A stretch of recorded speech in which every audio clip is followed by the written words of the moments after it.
Hello बच्चों, let's see this question and here this question says there is one such organization whose aim is to liberalize international trade.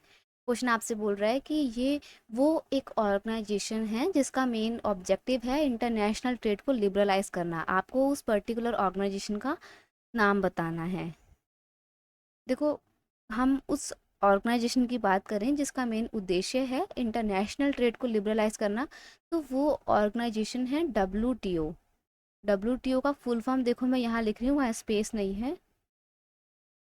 World trade organisation. ठीक है, world trade organisation.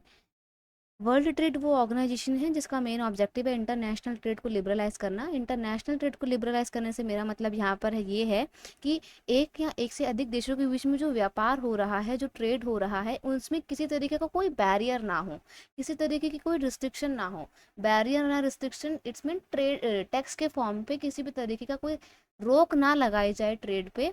ये ही इस organisation का main objective है। WTO का और क्या काम है? WTO establishes rule regarding the international trade and sees that these rules are obeyed।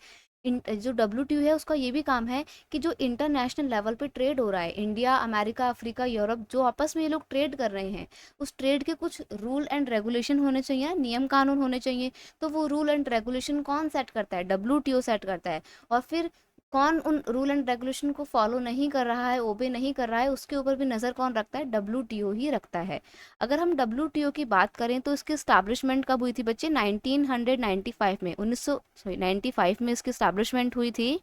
और करंट में इसमें कितने मेंबर हैं? 165 मेंबर हैं। ठीक है, आपकी बुक में मे बी ये डाटा अलग अलग दिया हो सकता है, बट अगर हम अभी करंट की बात करें तो इस WTO में एट प्रेजेंट 165 मेंबर्स हैं। स्टैब्लिशमेंट 1995 में हुआ था और काम क्या है? इंटरनेशनल ट्रेड को लिबरलाइज करना इसका मेन उद्देश्य है। I hope you understood it well. Best of luck.